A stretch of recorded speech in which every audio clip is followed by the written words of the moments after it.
Days before Ukraine's government is set to sign a free trade deal with the European Union, the situation between the pro-Russia militia and the Ukrainian military in the east remains volatile. This despite a unilateral ceasefire declared by President Petro Poroshenko. CCTV's Stephanie Freed is in Kiev with the latest. Months of fighting, more than 400 dead. Pro-Russia Eastern militants calling for independence from Ukraine versus Ukraine's military, cracking down by government order. Most recently, the president declared a 7-day unilateral ceasefire set to expire on Friday. Both sides agreed to uphold the ceasefire. Seemingly, neither side has. This peace didn't bring any results. We just gave the guys on the other side time to reinforce their positions and bring in more ammunition. They didn't accept our president's plan.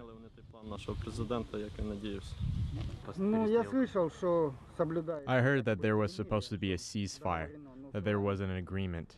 But Sloviansk was hit yesterday and today, at least in the morning. During the day it was quiet, but the ceasefire was from last night. On Tuesday, rebel fighters shot down a Ukraine helicopter, killing all 9 on board. In Moscow, the response was mixed. While Russia's President Vladimir Putin stipulated that a lasting ceasefire necessitates direct talks between militia leaders and Kiev's government, on Wednesday, Putin revoked an order for Russian military intervention in Ukraine as a goodwill gesture. Beyond the ceasefire deadline, Kiev's government is gearing up to sign a free trade agreement with the European Union, also on Friday. Former Ukraine President Viktor Yanukovych's decision not to sign a deal with the EU in favor of aligning with Russia is what sparked 7 months of upheaval here in Ukraine. Upheaval that is still ongoing.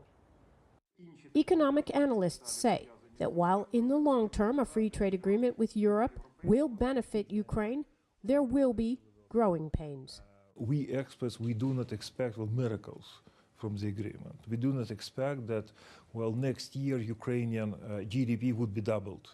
But definitely it's quite a substantial complement and it's quite a substantial, actually, driver of the changes of regulatory climate.